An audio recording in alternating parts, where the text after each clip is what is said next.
Hello, everybody, and welcome to PGS Moving Image Review. I am RM, and of course, I have with me tonight Catherine. Catherine, how are you? Good. Okay, Thanks. so It's such a pleasure to have you here to talk about these two films, which were also nominated in the Best Oscar category, Zone of Interest and Maestro. And certainly, Catherine, I don't know how you feel about it, but these two films have gotten a lot of attention. I think I want to start with Zone of Interest, mainly because it's a movie that is still in the theaters right now. It's a movie that a lot of people are walking out and having different opinions and feelings about. And it's not a shock or a surprise to anybody that Zone of Interest is about World War II, and very specifically a family that decided to build a summer home or residence right next to a concentration camp. Essentially, I think that the notion of it, and to be honest with you, I don't even know if it's a true story. It may be a true story, Catherine. I haven't But looked. it's 100% true. I could tell you about it. Yes. And what is really interesting is I knew what I was expected to see in this, but I'm not quite sure. I mean, I almost look at this film, Zone of Interest, in the way that it's presented, in the shots that are presented, almost like an art film to me because of the manner in which it's done. Obviously, there's a lot of comparing and contrasting in this film, and I think that that was needed to be done in order to explain what's going on. And I'm not going to go ahead and pretend as if people are completely unaware that World War II happened and that the Holocaust happened and that there were soldiers who were responsible for this entire thing. But what I think is really interesting is we're seeing a family, Catherine, a family in this case that's living right next door to a concentration camp. Even saying that verbally says a lot. It resonates a lot, Catherine. And the comparing and contrasting from one side of the wall to another, there's literally a wall that they can touch. And right on the other side, I don't know how close it was, but let's just say for the sake of this film, right on the other side, Catherine, you can see a building jutting above the wall, and that building is where millions of people are being killed, they're being tortured, prisoners are being kept against their will, all sorts of horrible atrocities are taking place literally just a few feet away from where this woman has her vegetable garden, Catherine. And the shots that they're showing is, oh, isn't the garden nice? And then sort of like right over her shoulder is the building, and you can see the plume of this horrific events taking place, of people being literally cremated right next door, Catherine. You can even hear in some instances. And I think, Catherine, it's very interesting that they chose not to actually show any of the people who were victims. They didn't show that. Usually we see a lot of that. In this case, we understand that there are millions of people on the other side suffering during this thing of this peaceful garden shot that has something looming in the background, this element that's just looming literally so close that the soot from people's ashes of these murdered people are getting on them as they're walking around. Catherine, this is just unbelievable, but it's shown in a cinematography way that gets its point across. Even if you're not even listening to this, you can visually see the contrast of what's going on one side of the wall versus another. And I also wanted to say that I watched another show called Criminal Record, which is on Apple TV, and there's an investigator in the most recent episode who said the difference between order and chaos is a glass shield.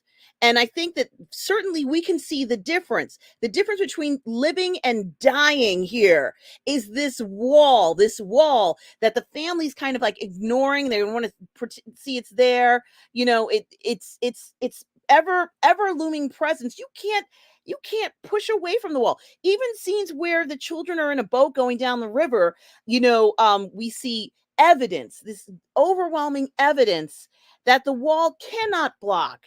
You cannot block what is going on the other side. You can't put cotton in your ears to stuff the sounds of the suffering.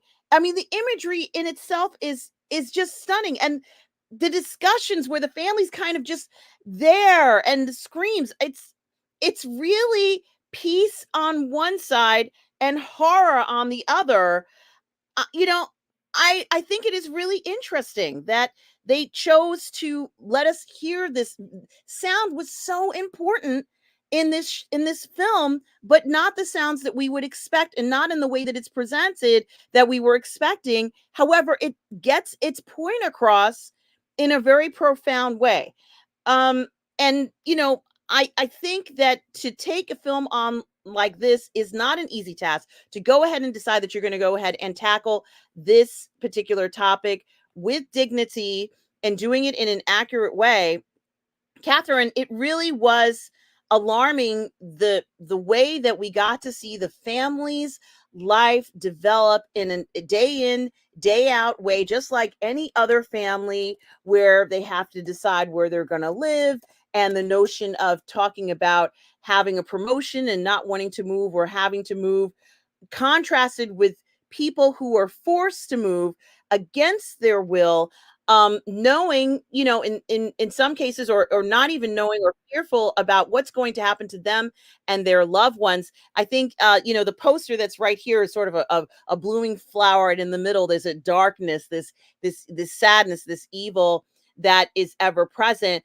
But I also like the notion of showing, and I'm trying to pull it up here. I don't know why my computer's not cooperating. Come on, cooperate. Where they have another poster for Zone of Interest, where you can kind of see this, what looks like, for all practical purposes, like they're having a garden party every day. And yet in the background is this evil and, malicious, horrible thing that's going on.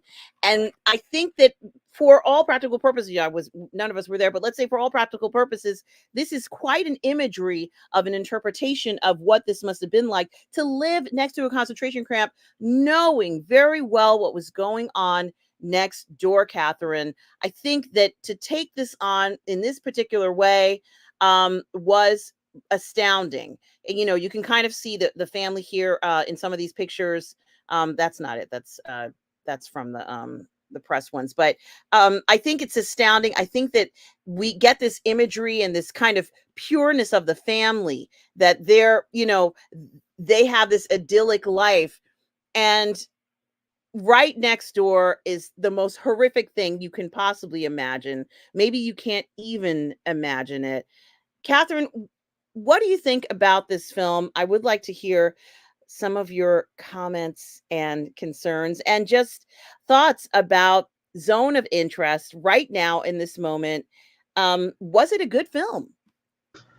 So, of all the trailers for the Best Picture nominees, this is the one that intrigued me the most, because the trailer is like a montage of, it's like you're taking the whole banality of evil thing and have just raised it to dialed it up to 11. Let's see the most extreme version of that we can.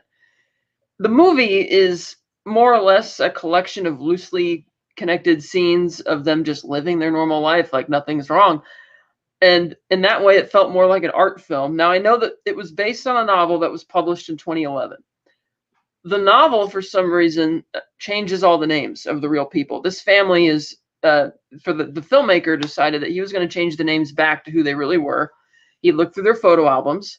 This guy here that you have pictured there, that's Rudolf Huss. He's the camp commander at Auschwitz, because that's Auschwitz next door. The filmmaker or director spent 2 years researching this film, and while he was there in Poland, he saw that the house is still there, and it's a private residence now. I don't know who would want to actually live there, but apparently somebody does. And he was, doing some research, and he got permission eventually years later to come back and film. And they built a replica, like exact replica of the house and grounds, on one of the other walls of the camp. So that's the real Auschwitz you're seeing there. That's the real wall, the real barbed wire and the tower that you're seeing. And looking at the original photo albums, he did a painstaking job at recreating the yard and down to the flagstones used and the greenhouse that's there and the house and all that. He used natural lighting, put like hidden cameras in the house so they wouldn't have to have a bunch of crew members going around. And it's like he wanted to make it feel like very real. And when the director was location scouting and stuff back around 2013, he met this 90-year-old Polish woman. And she told a story about when she was 12 years old, she would ride around on her bike at night picking apples from the apple trees and would sneak into the camp because she would easily be able to evade the guards, and she would leave apples for the prisoners and go back. She still had her dress that she wore while she was doing that and still had the bike that she used for that, and she lended both to the movie. So in those scenes, and you see that happening, that's the real bike, that's the real dress. And that admittedly was done in a very artistic way because it was like black and white, but not traditional black and white, that really heightened, like eerie sort of version. So you're watching this movie and it's like, okay, so they did a painstaking job at recreating the reality of it. And the only central conflict for the characters is that he finds out, the husband, that he's going to get reassigned to Berlin. And he knows his wife isn't going to want to hear this, so he decides to wait to tell her until this garden party, thinking it'd be easier to break the news. And she's like, oh, well then, oh, you need to call Himmler. I'm not going to, I already did. He's not going to do anything. Call Gorman. I did. He's not going to do anything. You need to call Hitler. No, that's ridiculous, which it is. But then she's like, well, my job is raising the kids. Your job is taking care of this. So you go. And he couldn't. And he looks at her totally flabbergasted. He can't believe that she doesn't want to go with him. And it's like, hello, what's going on the other side of the wall? And it's just the level of complete disconnect for what's going on there. And the most interesting part of the film for me was when his mother-in-law shows up, the wife's mother. And she's surprised that their house is like literally sharing a wall with the camp. Now she knows what they're doing there. She's not offended by it. She even mentions sort of sheepishly at one point that she wonders if this Jewish woman she used to be a housekeeper for is still on the other, is there, which is how evil this lady is. And they're sitting there talking, oh, you've done well for yourself, honey, and that kind of stuff. But at night, when confronted with the reality of it and seeing all the smoke and fire and flames and hearing all the screams, she's like completely, it's almost like the air has been sucked out of her lungs. Like she can't take it. And so the next morning, she's just gone. She left a note, but we don't see what the note says, only that the daughter's upset by it. And you can see that the daughter's in a bit of denial as well, that they're literally right on the fence, like literally.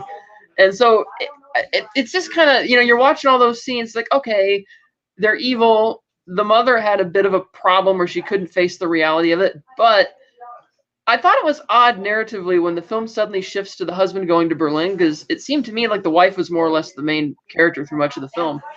But when he goes to Berlin and you're seeing him like, checking out that lady's poodle and acting like such a normal guy, and they're talking about, the actual science behind the crematoriums and the gas chambers and all that kind of stuff. And you can tell he's lonely because his family's not with him. And the last time they cut back to the house is for this random scene of his older son carrying the brother into the greenhouse against his will, almost like he's deliberately emulating shoving somebody into the gas chamber, which is kind of what he's doing, because the real eldest son that character is based on would get a slingshot and shoot at the prisoners from the wall. Now, they didn't show that in the movie.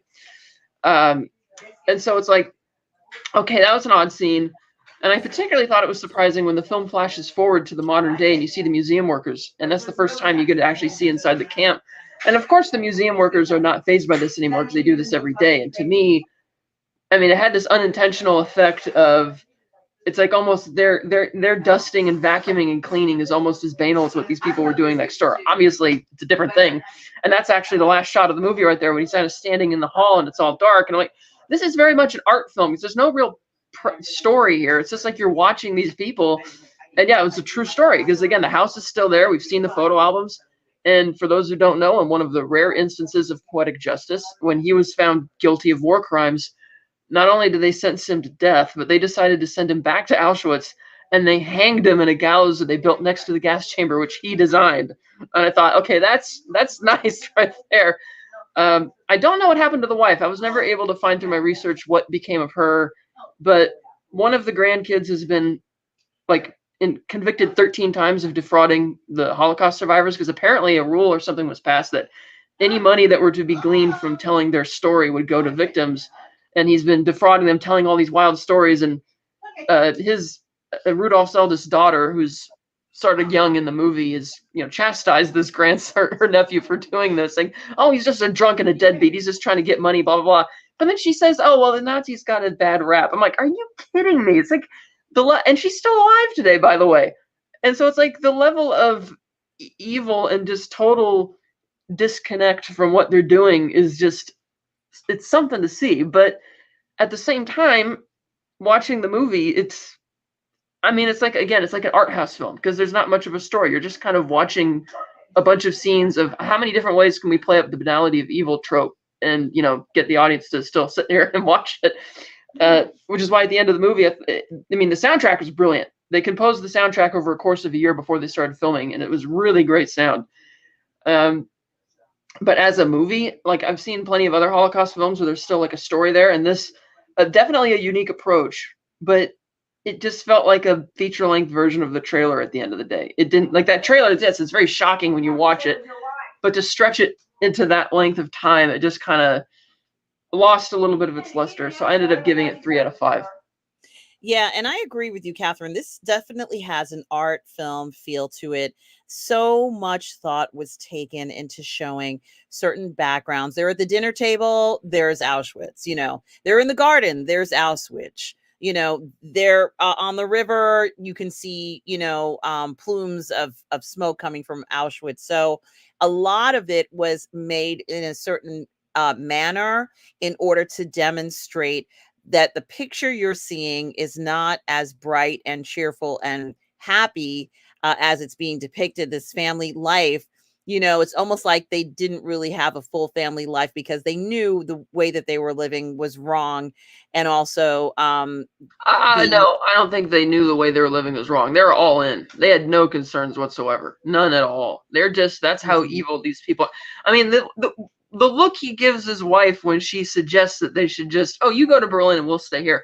Like, he's completely beside himself that she wouldn't want to come with him. How can we separate the family? It's like, hello, motherfucker, what's going on the other side of the wall? And and it's like it's just that type. Like, she clearly didn't care. It's like even the mother was like, yeah, she was bothered by the fact that they were that close, and yeah, she was bothered when like faced with the reality of it.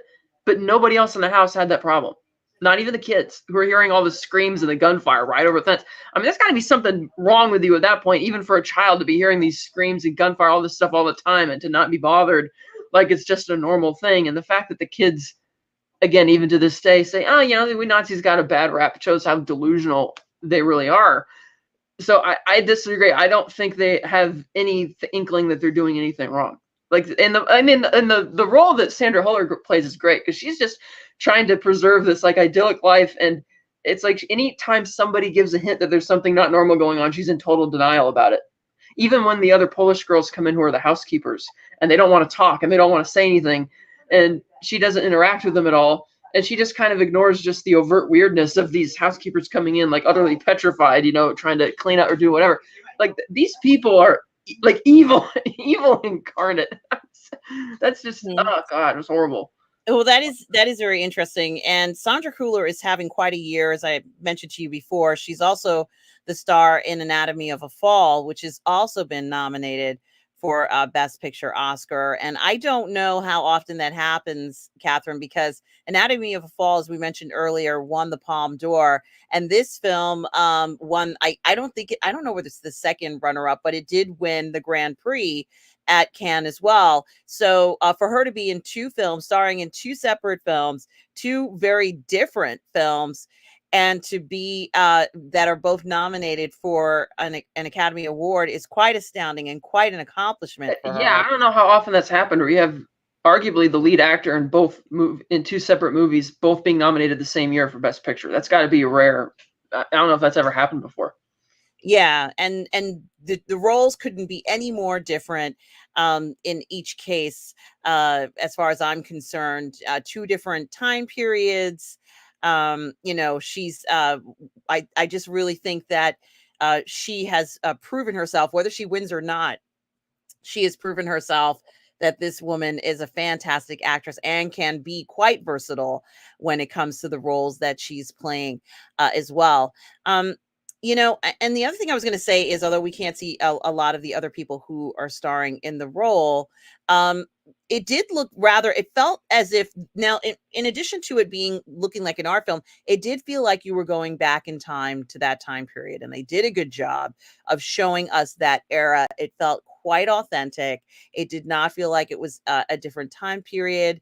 It looked as if we took some kind of time machine and went back to that era. And that also was quite terrifying and as well. And the other thing that I was going to say is I think that this approach was good to take in a sense because I think there are different ways to convey what's going on in a situation. And sometimes there's a lot of, I guess, hints or clues that you can put into a movie, and you don't have to verbally say, well, you know what's next door? Like, you don't have to say that to get your point across. It can be done in a way that's masterful. It is a beautiful looking film, despite the subject matter, which is horrifying.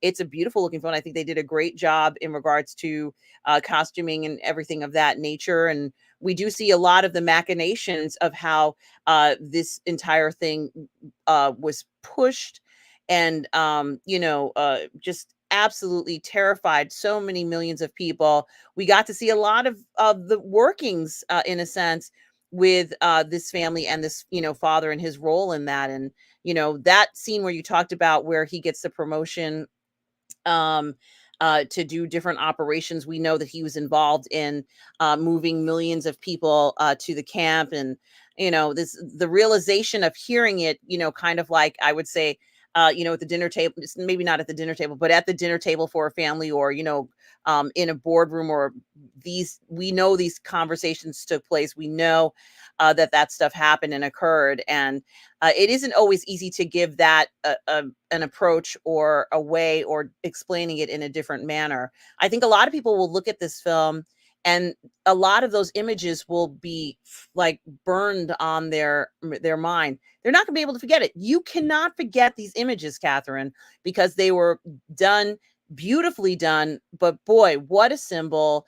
You're not going to walk out of that theater forgetting what you have seen. You won't. You can't. I think that might be one of the strongest elements of this film, is that you can't erase these images. And I'm almost thinking, if we see photographs of these places, let's say we've seen them in the 40s, we see them in present day, but these might be some of the most harrowing photographs, because we are, of course, witnessing it in real time.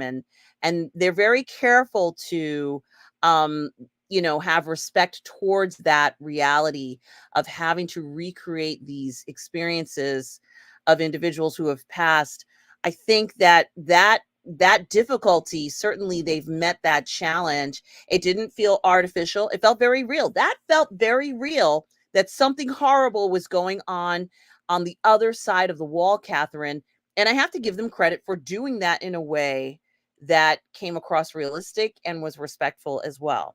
So I can't ever forget the image of that garden, and right as she's walking through.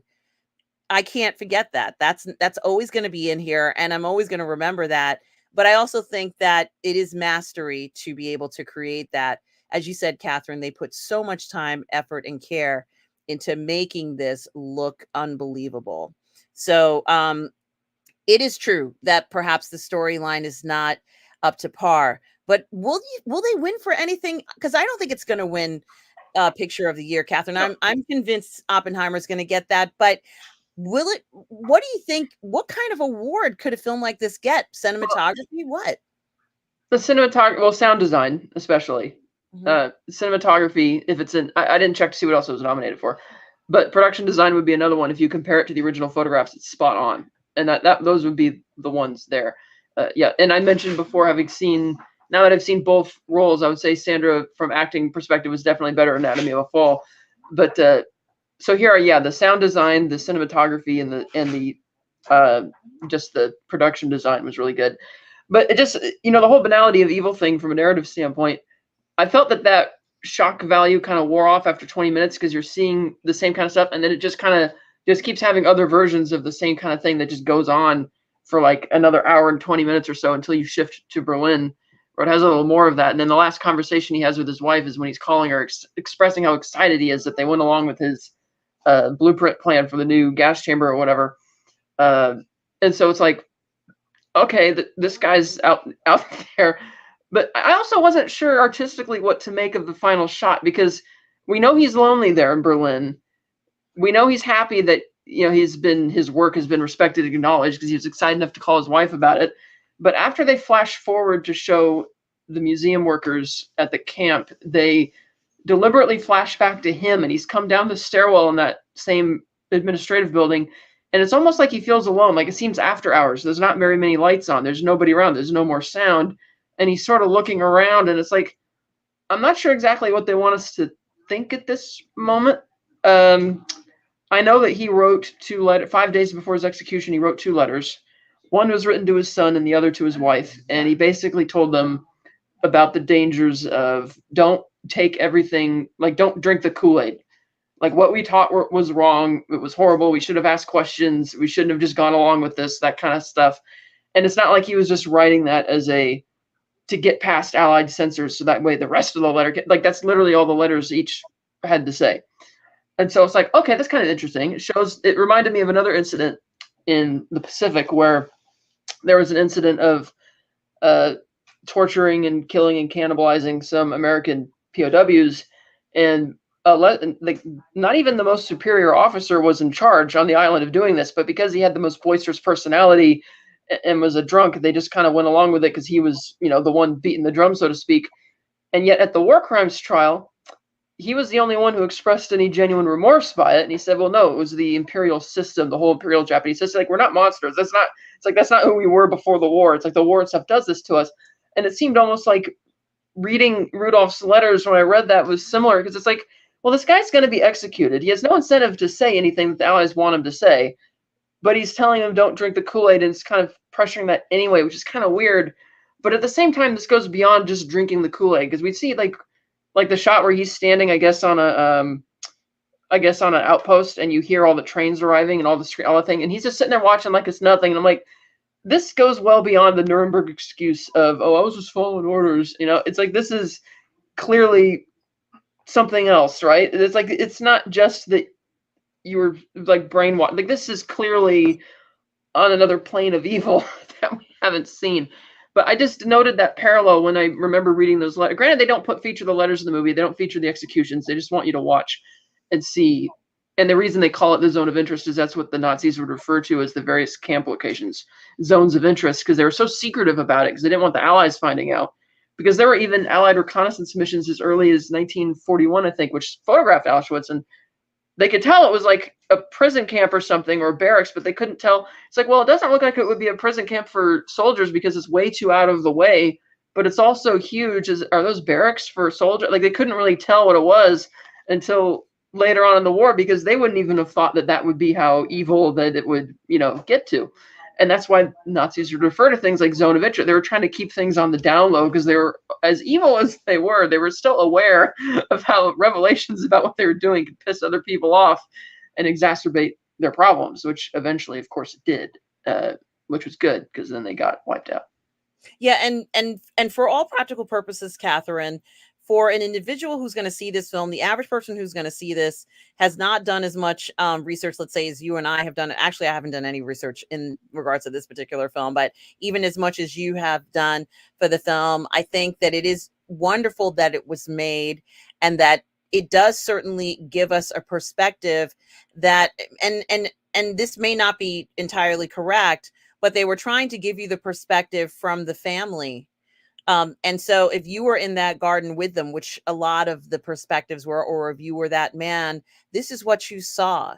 And, the reality of what that perspective actually is versus what they may have convinced themselves it was. Well, I remember seeing a similar scene in a documentary where the documentary was called The Act of Killing, where they go to Indonesia to interview all the people who killed the communists, but not just the communists. They went after all their political opponents in the savage murders that they committed to take over. And one of the guys he interviews he's got a position of some political power, and he's showing off all this stuff in his house. And it's clear that he stole all this stuff from the people that they murdered and systematically wiped out. And he's showing off how rare and beautiful these items are. And it's basically like, like the scene in the movie when the kids are looking at the gold teeth. And it's the same thing. This guy is showing off all the jewelry and all the stuff, the expensive items that he stole from the people that they murdered. Like, it's just a normal thing. And he said it's almost, and a friend of mine who saw both movies, he says it's almost like you're watching a documentary, a regular video about people who don't know they're evil, like the zone of interest. It's like you're watching, like, yes, it's literally refers to what the Nazis would call the concentration camp areas. But from a movie's perspective, from an audience, the zone of interest for us isn't the camp, because we know everything that's going on there. It's this house. And how are you living this normal life? Like completely, like how are your kids not bothered by all the screams and everything that goes on next door every day? And the idea that it is like you're just watching these people live their life. At no point that I ever identify with any of them or care about any of them. But it's like you're just watching a slice of life movie about people who don't know they're evil. And I felt the same thing, except the act of killing was an actual documentary, so you're seeing the real actual people. With here, it's like a recreation, but it's the same type of idea.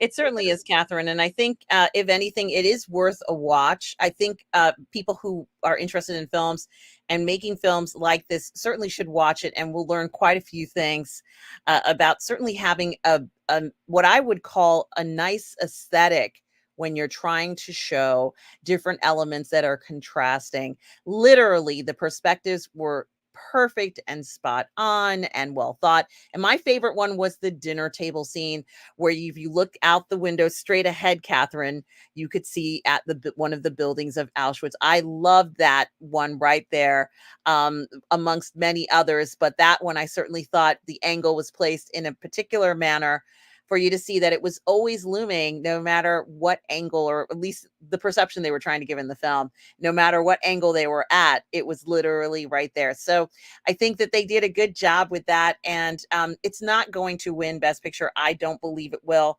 I think we all know Oppenheimer's going to win that one. However, kudos to this actress again, who has just been having a sparkling year. If we still had hard copy magazines, Sandra Hüller would be on every single magazine, gracing, everything, because she'd be pretty much the it lady, the it actress right now. Maybe not in Hollywood, but I guess in Europe. Catherine, has she been as popular on this side of the pond? I don't know. I hadn't honestly heard of her before seeing both these films, but I did note, like you, that man, this is got to be one of the first times that, like, pretty much the lead actor, the lead performer in two different movies gets both nominated for Best Picture the same year and wins the top two prizes for them at Cannes. Like, that's not, that's got to be unheard of, So, but like you, I don't think that this is going to win Best Picture. I don't think Anatomy of a Fall will either.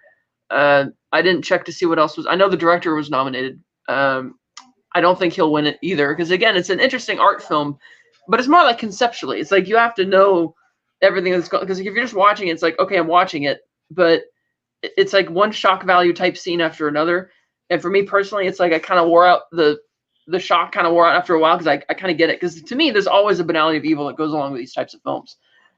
They just took it to a different artistic level by saying, let's put it right on the and it just shocked me when I was researching this, and the director said that the real place is still there, but there's people living there. I'm like, why would you want to live that next to the, like, unless it's the person who runs the museum, maybe. But even then, it's kind of creepy that you're living in the house where these psychos were. Because I do notice in the film that the mother is. I was waiting to see if she was going to break, because again, you could tell the people that come in there are kind of. Some of them, I mean, the mother was the one who noted the most how odd it was, how close they were, but others were kind of like when the mom's like, the wall right there, she's like, oh, don't worry, the ivy will grow over it. We got the plants coming. Like, it's just almost like she's trying to put a barrier between it too, but she's like, oh, this is so idyllic. And it's like, are you going to snap at some point, or are you just, or is this like a legit excuse and you're just legit not bothered by it? It's like, I wasn't sure. And then that's why I was so surprised when the film just breaks away and doesn't return to her, because she seemed like such a powerful, performer in this story, to not have an ending and to not, because they didn't have intertitles at the end saying what became of them. And in my research, I couldn't find anything about what happened to the wife. Yeah, I'm glad that you went and looked to see what happened to these people. And it is a film filled with a lot of WTF moments, because it's meant for you to have that, and that might be what it does best, as I said before. And Catherine, we have this. Any other comments about Zone of Interest before we go on to Maestro? I think it's worth seeing at least once. I think the soundtrack for me, even more than the images, was really striking. It was so well done. Not just the soundtrack of what's going on over the fence, but the weird sound. Like, you hear the sound in the trailer, almost like that seahorn, or like, what the heck is that? And like this guttural type sound. And you only hear it a few times in the movie. But when you hear it, it is so creepy. And it's like, okay, that's really good. That's why I think that could be up for best sound. Or if it is up for best, I can't remember if it is, but I wouldn't be surprised if it is. Because I know the Oscars are kind of, or actually for sound it should be, and it wouldn't be for score, because they don't nominate scores, which are comprised primarily of natural sounds. But because they did at one point revoke a nomination or rescind a nomination because of that a few years ago. But yeah, I think everybody should see it once, and it's definitely an art film. But when I compare it to other Holocaust films, it's like, yeah, there's the novelty that you put it there.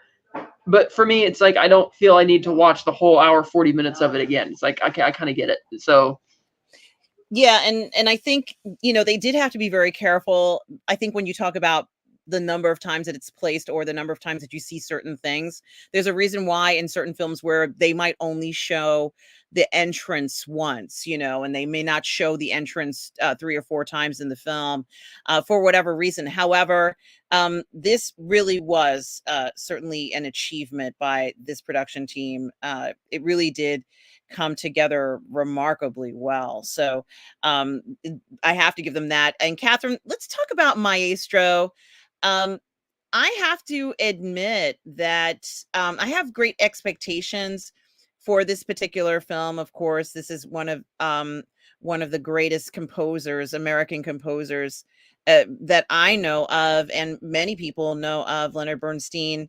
And I think that the idea that Bradley Cooper, he directed this film, he made this into such a project. It's really something he did out like a passion project, right, Catherine? I can't hear you. I'm sorry, I can't hear you, Catherine. yeah, I just read an article in Variety about that where he was saying that it was a passion project, but that he was kind of surprised and sort of upset that so many people don't really know Leonard Bernstein in America. But this movie is a huge misfire if he wants them to know anything about it. It's like, your movie's called Maestro and it has nothing really to do with him being a conductor. It's like, once again, like Zone of Interest, I would compare it. It's like a series of loosely connected scenes. And the first one is about the banality of evil, and this one it's about like his relationships. And there's a few scenes of him kind of, being very arrogant and pontificating about art and stuff like that. Like, a lot of the black and white scenes was both him and Carey Mulligan just, oh darling, and stuff like that. That was just, it was so hard to watch. But I'm like, I'm waiting for the moment to kick in where we're really gonna see him conducting these things, and the brilliance and it never really happens. It's just like, again, some scenes with his gay lover, and then some scenes with his wife, and a few others, and then a couple flash forwards to the interview that's going on, that the documentary, whatever, that's being made about it. But he's usually pontificating in a way that, like, even art critics will say, all this kind of pompous stuff. But we rarely get to see his process or understand, even contextually, how he was so much better than all the other composers, or considered that. Like, a movie doesn't really tell us anything about why or how he's this great composer. It's just like, here he is, and here's a few days, various times in his life with his lovers and wife. So, Yeah, and you make such a good point with this. I think what I wanted to see from this film, or film about him, was kind of like what they did with uh there's a film called Yankee Doodle Dandy, and it's about George M. Cohan. And in the film, you don't really learn very much about George M. Cohan's personal life. Yes, of course, there was the 3 Cohans and all this sort of stuff. We know that.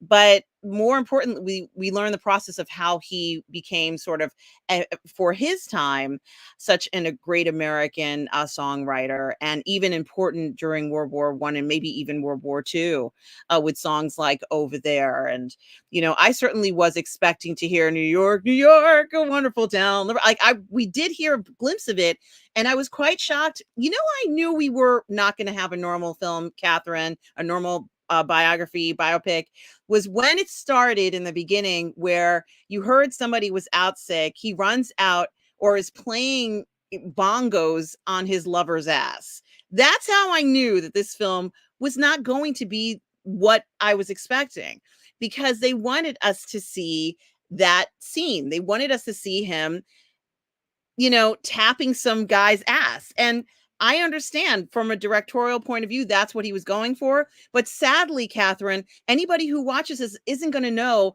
let's say, even the top 10 songs by this man who had so many hits, really shaped a lot of the American Songbook, which is what they hint. And I thought, yes, of course he's going to be in the American Songbook. Are we going to hear any of those songs?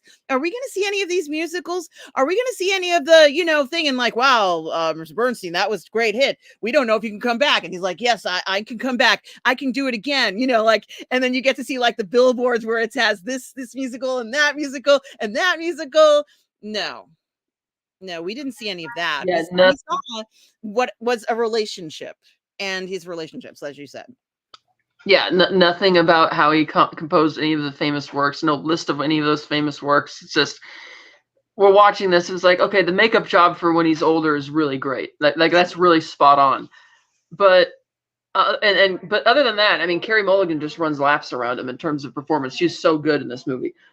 I know this just feels like Oscar bait. Like which is why it was odd reading it was a passion project. It's like, well, if it's a passion project for you wanting other people to know about this guy and the fact that not only do people not know his name, but they don't even know the works he composed, like most people don't, then why, like to your point, why isn't that featured in the movie? It's like you said, you start with playing bongos on some guy's ass. It's like, okay, it's kind of funny, but it's like, okay, you're just doing these random relationships. Like this has nothing to do with, like, I watch it and it's like I have no hint of what makes him good again compared to other conductors, because I haven't admittedly seen many biopics about conductors, and so it's like, okay, it's his relationship, but are we gonna, and how he's now having affairs with the students, but are we gonna get anything about his compositions? No. I mean, there's the one that he is composing at his house that you see later on, but even then, you see little bits of him writing it, but we don't really get any hints of what's inspiring it or how he's going about that, And it does jump around in time quite a lot, but just over these various relationships, which if they had been able to tie these certain personal events to certain songs, like if they had served inspiration for some of those things, okay, then that would make sense, because you're showing us, a lot of people draw from their own life, real world inspiration, but we're not seeing that. It's just a series of,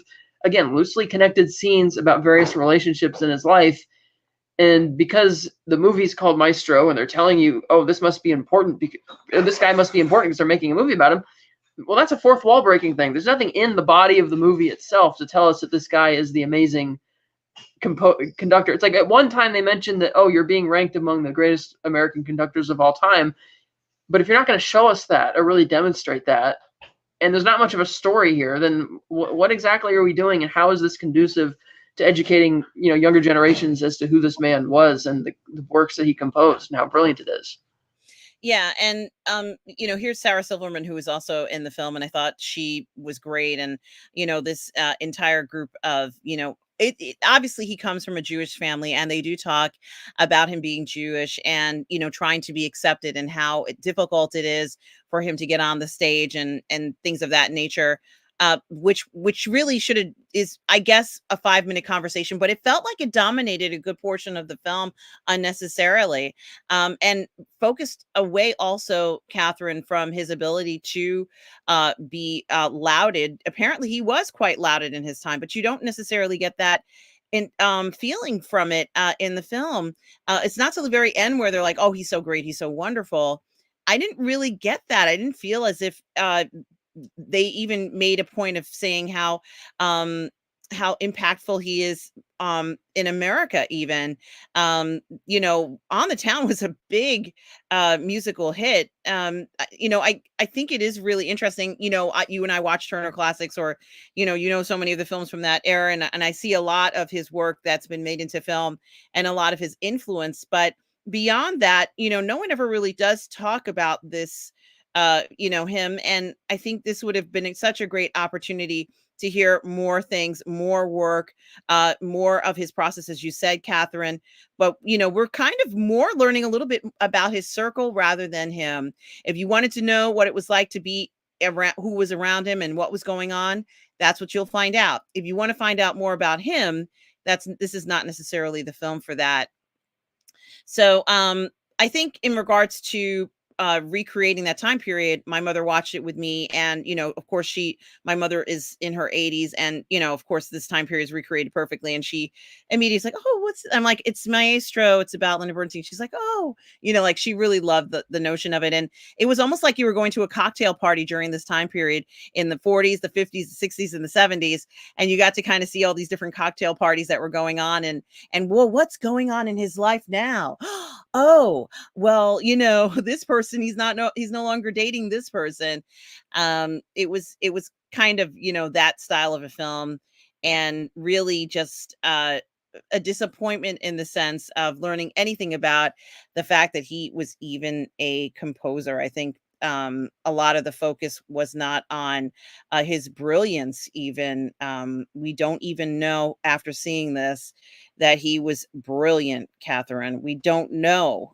We just know Yeah. that he had these experiences. Like you said, at the very least, Yankee Doodle Dandy, that's a 4-star movie. It still holds up today. And you at least can follow the story linearly and understand kind of how he came into that popularity, and even feature some of the songs that he wrote, so you kind of get the story. Here, there's none of that. It's a nonlinear story with these ridiculously pompous artistic things. It's like, okay, but it's easy for you to be pompous and say things decades after the fact when you're being interviewed about it. I want to see, like, at the time that he was actually composing these things, what he was thinking, like what was going through his mind and how he went about this. And again, like you said, there's nothing to be gleaned here about this guy from watching. It's like, yeah, it may be a very accurate representation of aspects of his personal life, okay, but that doesn't really inform me. But if they're not even going to pair the songs to certain events in his life, like maybe some of his famous works were inspired by some of these relationships. Well, okay, then maybe you should feature some of those works in there and pair it to make it clear to the audience that that's what's going on. And they're not. And it's just like, I felt kind of lost. I felt similarly when I watched the David Fincher film Mank, which is kind of dependent on you having seen Citizen Kane and knowing the story of the making to understand all the references, how that real life storyline inspires the movie that the guy ends up writing. But if you don't know that, you're just kind of lost watching all these random scenes of a very loose story that's not even much of a story.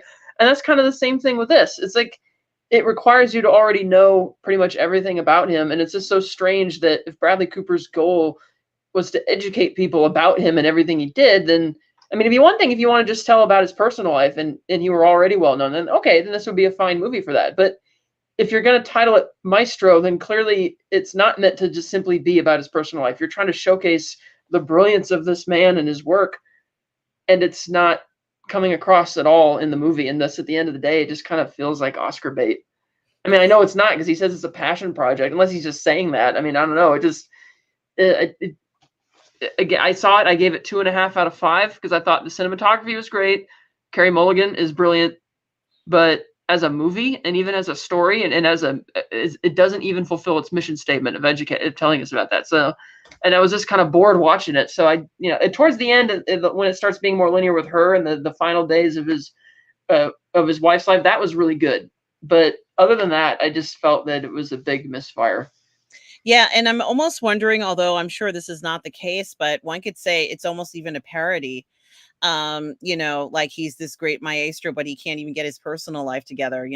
One could argue that, there's points where he's in the film and he's running up to couples saying, well, I slept with your mother and father. And I'm like thinking to myself, unless this is the swingers club where your children aren't around, you probably wouldn't be saying things like that in front of children, right? You those are private, intimate moments. You don't say that in front of children in front of you. It was kind of like said to show, I guess, he had a sense of freedom, but at the same time, it didn't necessarily reflect on his ability to be a maestro. We only see one scene where he's with some guy who said it's some summer stock, I'm guessing, maybe in Montauk somewhere, and he's trying to conduct a symphony, I guess, or lead people in the symphony. And the guy who he's training or who's being observed by him is very insecure and not confident, only to find out that he's dating this kid.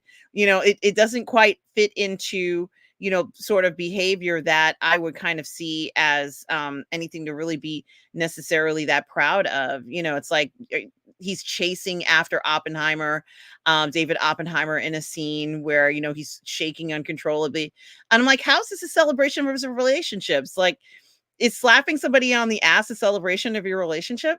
You know what I mean? Like, is it? You know, just from a point of, you know, cinematography point of view, is that a celebration of a relationship if a character slaps another one on the ass? So I have to ask these questions only because I understand if that was the approach that they want to go on, but then let it actually be celebratory. Let it be where the relationship is so amazing and he's in a field of flowers and he's on a elated high, and let us see those high and happy moments. A lot of this shit was dour, Catherine. A lot of it was very dour. What do you think?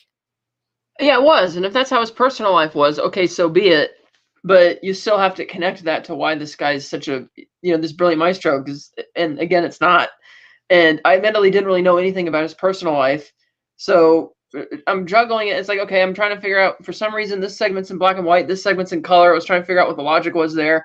But it's like, okay, so you're having him being playful, like you said, the bong with the guy's at, okay, whatever. Like, okay, funny, haha, fun little relationship. But how is this telling me anything about why this guy's a maestro? Or, it's like, you're just telling me the personal life of a guy who happens to be a conductor. It's like, it almost felt like his profession was completely inconsequential to the story. Like, it just, that's what he happens to be doing. And it's just like, I don't really get it. And it'd be one thing, I guess, if this film was specifically made for people who already know his life story front to back, or people who knew him. And yeah, they'll watch it and they'll get it. But for a mainstream audience, if your whole mission statement is you want people to know him and respect him and all this kind of stuff, well, then you didn't really do that, because you're just seeing, okay, a guy who's got a bit of a tumultuous personal life. Okay, a lot of people have tumultuous personal lives, but again, like, a beating the dead horse here. What does that have to do with being a brilliant conductor, and how does that inform us about that? And it's just not. And then, like I said, some of those black and white moments just felt a bit exaggerated in terms of the performances. That was a bit sometimes cartoonish, and then it picks up in the color version segments a bit better in terms of the acting. Like I said, oh darling, all that silly stuff in the black and white was just too much. I'm like you, I thought, is this supposed to be a parody? I can't really tell. Like, it's a bit too cartoonish and silly at times. But it just, oh god, such a misfire. I don't know why. And I saw that Scorsese and Spielberg's names are amongst the producers. I'm guessing they may have donated some money, because, I've heard of there being an issue of too many cooks in the kitchen, but come on, the final product of a Scorsese Spielberg produced movie should not be this bad. I know everybody's got their bad day at the office, but this, I'm sorry, this does not fly for me in any way. It's just no. Yeah, and at the end of the day, essentially, like, this picture, where you see the movie poster where it's being promoted, kind of gives you this fascination. It looks like maybe a musical, or Carrie Mulligan's looking up with hope, and he's looking up with kind of this fantasy. And in the end of the day, this film was nothing like that. You didn't have any kind of hope or fantasy. The only hope or fantasy you had was where you had that short 5-minute on the town musical segment in the theater, and that was it. There was no kind of like fantasy buildup, or how he had imagery in it, and how amazing it was to be a creator in this. I think we missed out on a lot of those fun things that we should have had, even like that we could have had. God knows there were dream sequences in all of these films and musicals.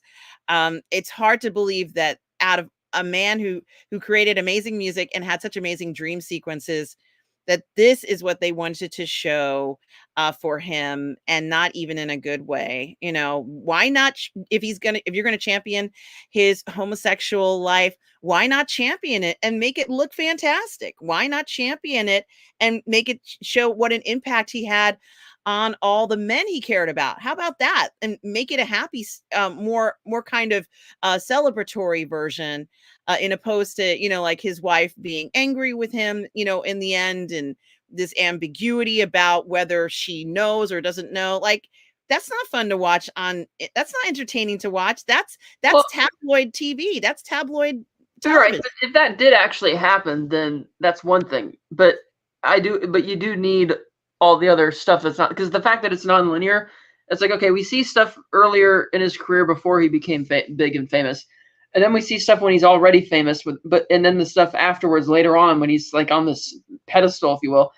But we're never seeing him actually doing any of the things that made him famous or composing any of the things that made him. It's like you're skipping the key aspect of this guy's life story, and it's like, because of the nonlinear nature of it, I didn't really jive with the wife's concerns about whether she knew about what was going on or not. I just didn't really care at that point, because it's like, okay, you're celebrating his relationship with David Oppenheimer, and now you're kind of going back to his wife, and we know that he's kind of romancing his students or whatever. And because there's so many huge chunks of his life that are missing from the movie, I can't really judge his relationship with her, how that's going one way or another, because they're omitting so much information. Yeah, and even with his professional collaborators, as you said, Catherine, we don't know anything about that either. So all of a sudden he has these collaborations with other well-accomplished composers and creators, and we know nothing about what's happened with that, just that he's working with it or not working with them. You know, they seem more concerned about showing him sitting on the toilet in the bathroom with the seat down than, you know, a lot of things that we could have seen, you know, which you would traditionally see in a story like this with him. I guess you kind of did see him at the piano and doing stuff like that, but it was a huge missed opportunity. So this is another one that is not going to win Best Picture. I can't believe it even got a nomination. It's like, it's like, why? I don't understand. There's other, just because you can nominate 10 films doesn't mean you have to. And maybe look at the international film category, look at the other films from there, which are really good ones too, which could be taking the spots. But definitely not this. Yeah, Catherine, I'm just so disappointed in that. And I was hoping to actually learn maybe some other scores that he'd done that I was completely unaware of. And of course, I'm still unaware of them because they never covered it. So, like I said, yes. Maybe they'll put it on the film soundtrack because it's not even in the credits.